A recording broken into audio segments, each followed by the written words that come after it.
And today with a really simple setup for podcasters where I'm only using a Google Pixel 9 Pro, a tripod, a USB Type-C cable to USB Type-C connected to this 5-fine K688 microphone. But in this particular video, more important than telling you what each button does and the specifications of the microphone, I will be sharing with you what you can achieve in terms of image quality and sound quality using this setup, which is really, really simple.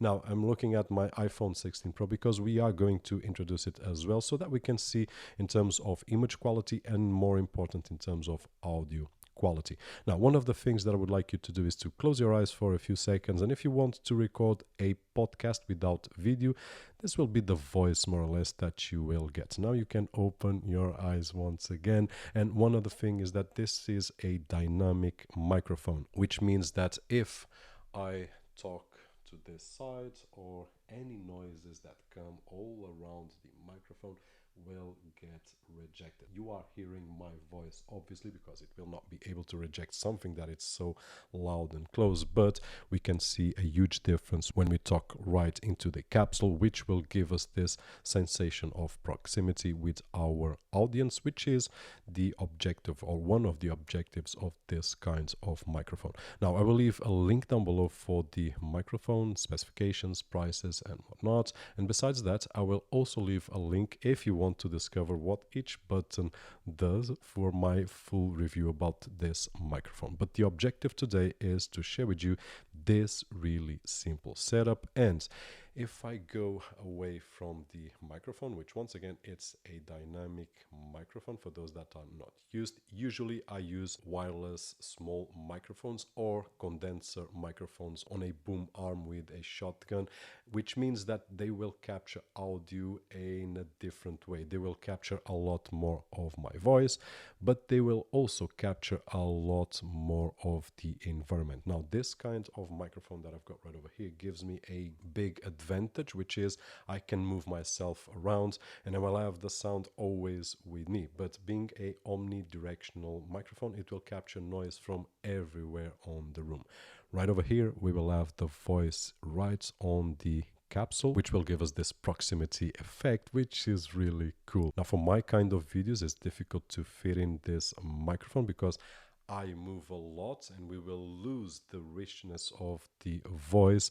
But if I'm doing a video tutorial, for example, on Windows or on Android, and I've got my laptop right over here, this is something that I can actually use without any issues whatsoever and giving the audience a really nice, in my opinion, of course, audio quality.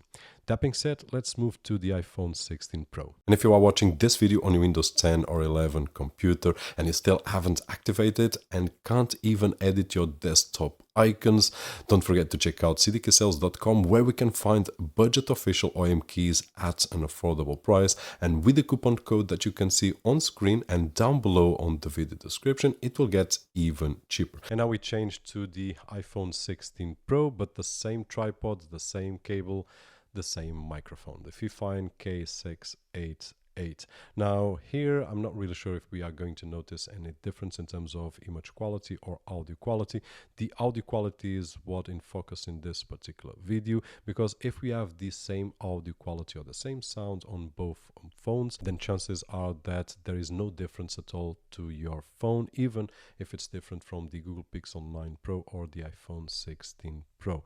But if there's any difference between these two, then probably there will be a difference to your phone as well. Hopefully this video will be able to tell us that. And before we shut down the video and turn off the camera and the phone, I'm going to do one more last test here, just for those that are not used to dynamic microphones, condenser microphones, omnidirectional microphones. There are a lot of microphones so that you can see the way that it behaves. So this is one of those microphones that we need to be close to get the full potential of the microphone. If I get a bit further away, and I could even point it to my mouth, which would increase the proximity, but I believe that something like this would be the best probably scenario for a microphone such as this one. Now, that being said, hopefully this video was helpful to share with you this kind of setup, which although gives us a really nice image, a really nice sound,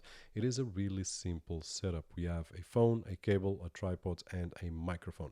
And in my particular case, I've got a lot of technology here, but if you are doing any kind of podcast where you want a different style, then probably on this frame you could arrange, I don't know, some green plants, some things like that, a little bit more zen, and you will be able to share with your audience a voice which has a lot more proximity than any other type of microphone. I will leave links down below for the full review where I can explain where all the buttons are and what each of the button does, and a lot more specifications and other tests like connecting to my laptop and recording the audio and then synchronizing with video, which is usually what we do. And besides that, a link with the price for this microphone, which I didn't mention. It costs here in Europe where I live roughly 80 euros, which is not expensive at all, having in mind the quality sound that we get. But Fifine has some really interesting and affordable microphones. I believe that the cheapest one costs about 50 euros, 50 US dollars, more or less, which will give you a great audio quality as well. So having that in mind, check this microphone, and if you feel that you don't want to invest 80 euros or 80 US dollars, then you can check out some other microphones that Fifine has as well. That being said, hope that you enjoyed the video, and if you did so, don't forget the usual thumbs up right over there, which is really appreciated on this side of the screen. My name is Roberto Jorge, and as always, I'll see you on the next one.